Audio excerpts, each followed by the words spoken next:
El deseado de todas las gentes. Capítulo 2. El pueblo elegido. Durante más de 1000 años, los judíos habían esperado la venida del Salvador. En este acontecimiento habían cifrado sus más gloriosas esperanzas. En cantos y profecías, en los ritos del templo y en las oraciones familiares, habían engastado su nombre. Y sin embargo, cuando vino, no le conocieron. El amado del cielo fue para ellos como raíz de tierra seca, sin parecer en él ni hermosura, y no vieron en él belleza que lo hiciera deseable a sus ojos. A lo suyo vino, y los suyos no le recibieron. Isaías 53, 2, Juan 1, 11. Sin embargo, Dios había elegido a Israel. Lo había llamado para conservar entre los hombres el conocimiento de su ley, así como los símbolos y las profecías que señalaban al Salvador. Deseaba que fuese como fuente de salvación para el mundo. Como Abraham en la tierra donde peregrinó, José en Egipto y Daniel en la corte de Babilonia, había de ser el pueblo hebreo entre las naciones. Debía revelar a Dios ante los hombres. En el llamamiento dirigido a Abraham, el Señor había dicho: «Bendecirte he, y serás bendición, y serán benditas en ti todas las familias de la tierra». Génesis 12, 2 y 3. La misma enseñanza fue repetida por los profetas. Aun después que Israel había sido asolado por la guerra y el cautiverio, recibió esta promesa: «Y será el residuo de Jacob en medio de muchos pueblos, como el rocío de Jehová, como las lluvias sobre la hierba, las cuales no esperan varón, ni aguardan a hijos de hombres». Miqueas 5, 7. Acerca del templo de Jerusalén, el Señor declaró por medio de Isaías: «Mi casa, casa de oración será llamada de todos los pueblos». Isaías 56, 7. Pero los israelitas cifraron sus esperanzas en la grandeza mundanal. Desde el tiempo en que entraron en la tierra de Canaán, se apartaron de los mandamientos de Dios y siguieron los caminos de los paganos. En vano Dios les mandaba advertencias por sus profetas. En vano sufrieron el castigo de la opresión pagana. A cada reforma seguía una apostasía mayor. Si los hijos de Israel hubieran sido fieles a Dios, Él podría haber logrado su propósito honrándolos y exaltándolos. Si hubiesen andado en los caminos de la obediencia, Él los habría ensalzado sobre todas las naciones que ha hecho, para alabanza y para renombre y para gloria. «Verán todos los pueblos de la tierra», dijo Moisés, «que tú eres llamado del nombre de Jehová, y te temerán». Las gentes oirán hablar de todos estos estatutos, y dirán: «Ciertamente pueblo sabio y entendido es esta gran nación». Deuteronomio 26, 19, 28, 10, 4, 6. Pero a causa de su infidelidad, el propósito de Dios no pudo realizarse sino por medio de continua adversidad y humillación. Fueron llevados en cautiverio a Babilonia y dispersados por tierras de paganos. En la aflicción, muchos renovaron su fidelidad al pacto con Dios. Mientras colgaban sus arpas de los sauces y lloraban por el santo templo desolado, la luz de la verdad resplandeció por su medio, y el conocimiento de Dios se difundió entre las naciones. Los sistemas paganos de sacrificio eran una perversión del sistema que Dios había ordenado, y más de un sincero observador de los ritos paganos aprendió de los hebreos el significado del ceremonial divinamente ordenado, y con fe aceptó la promesa de un Redentor. Muchos de los sacerdotes sufrieron persecución. No pocos perdieron la vida por negarse a violar el sábado y a observar las fiestas paganas. Al levantarse los idólatras para aplastar la verdad, el Señor puso a sus siervos frente a frente con reyes y gobernantes, a fin de que éstos y sus pueblos pudiesen recibir la luz. Vez tras vez, los mayores monarcas debieron proclamar la supremacía del Dios a quien adoraban los cautivos hebreos. Por el cautiverio babilónico, los israelitas fueron curados eficazmente de la adoración de las imágenes esculpidas.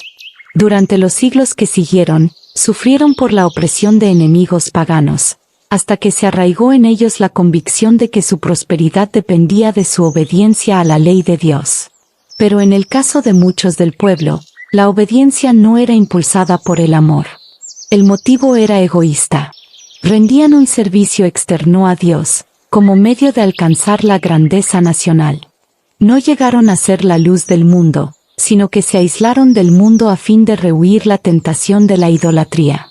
En las instrucciones dadas por medio de Moisés, Dios había impuesto restricciones a su asociación con los idólatras, pero esta enseñanza había sido falsamente interpretada. Estaba destinada a impedir que ellos se conformasen a las prácticas de los paganos. Pero la usaron para edificar un muro de separación entre Israel y todas las demás naciones. Los judíos consideraban a Jerusalén como su cielo, y sentían verdaderamente celos de que el Señor manifestase misericordia a los gentiles. Después de regresar de Babilonia, dedicaron mucha atención a la instrucción religiosa. Por todo el país, se erigieron sinagogas, en las cuales los sacerdotes y escribas explicaban la ley. Y se establecieron escuelas donde se profesaba enseñar los principios de la justicia, juntamente con las artes y las ciencias. Pero estos medios se corrompieron. Durante el cautiverio, muchos del pueblo habían recibido ideas y costumbres paganas, y éstas penetraron en su ceremonial religioso. En muchas cosas, se conformaban a las prácticas de los idólatras. Al apartarse de Dios, los judíos perdieron de vista mucho de lo que enseñaba el ritual. Este ritual había sido instituido por Cristo mismo. En todas sus partes, era un símbolo de Él, y había estado lleno de vitalidad y hermosura espiritual. Pero los judíos perdieron la vida espiritual de sus ceremonias, y se aferraron a las formas muertas. Confiaban en los sacrificios y los ritos mismos, en vez de confiar en aquel a quien estos señalaban. A fin de reemplazar lo que habían perdido, los sacerdotes y rabinos multiplicaron los requerimientos de su invención, y cuanto más rígidos se volvían, tanto menos del amor de Dios manifestaban. Medían su santidad por la multitud de sus ceremonias, mientras que su corazón estaba lleno de orgullo e hipocresía. Con todas sus minuciosas y gravosas órdenes, era imposible guardar la ley. Los que deseaban servir a Dios, y trataban de observar los preceptos rabínicos, luchaban bajo una pesada carga. No podían hallar descanso de las acusaciones de una conciencia perturbada. Así Satanás obraba para desalentar al pueblo, para rebajar su concepto del carácter de Dios y para hacer despreciar la fe de Israel.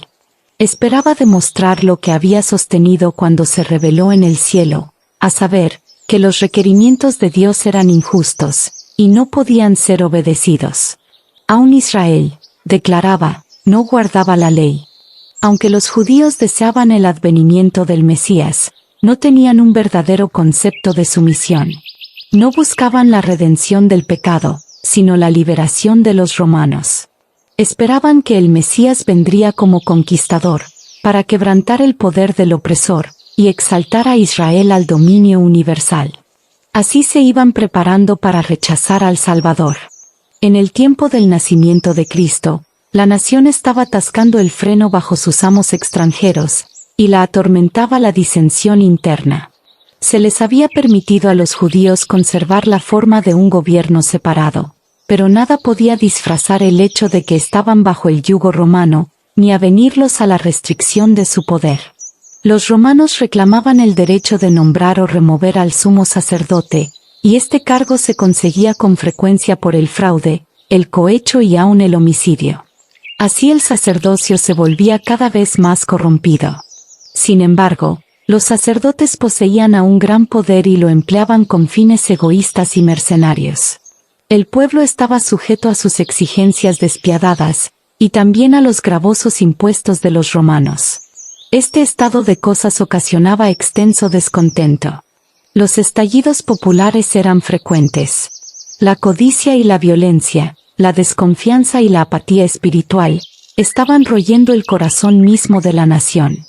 El odio a los romanos y el orgullo nacional y espiritual, inducían a los judíos a seguir adhiriéndose rigurosamente a sus formas de culto. Los sacerdotes trataban de mantener una reputación de santidad, atendiendo escrupulosamente a las ceremonias religiosas. El pueblo, en sus tinieblas y opresión, y los gobernantes sedientos de poder, Anhelaban la venida de aquel que vencería a sus enemigos y devolvería el reino a Israel. Habían estudiado las profecías, pero sin percepción espiritual. Así habían pasado por alto aquellos pasajes que señalaban la humillación de Cristo en su primer advenimiento, y aplicaban mal los que hablaban de la gloria de su segunda venida. El orgullo obscurecía su visión. Interpretaban las profecías de acuerdo con sus deseos egoístas.